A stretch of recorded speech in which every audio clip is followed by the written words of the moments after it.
Welcome back to the shop, guys. So Greg, Dylan, and I have been working on the cylinder head flow bench, and let me tell you, this thing is super janky. And are the numbers comparable to an off-the-shelf flow bench? Not a chance.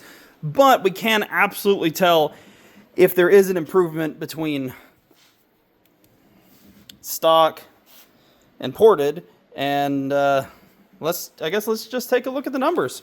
These are the raw numbers, and obviously the CFM there is much, much lower than what you would expect, but that's because the Milwaukee is not capable of providing sufficient suck. After scaling it to a known value, the average for the LT1 port at 500 lift will be around 206, so that's 205, close enough.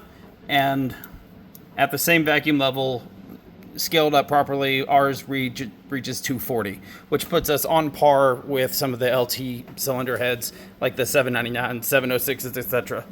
It is possible with only 40 bucks and a Dremel, a little bit of time, you can absolutely make stock small block heads comparable to LS heads. No reason to do an entire engine swap if you already have the LT1. Now, if you don't have an engine to start with, yeah, the LS is a better platform, but for somebody who's building something with a small block, you can get pretty decent power out of them.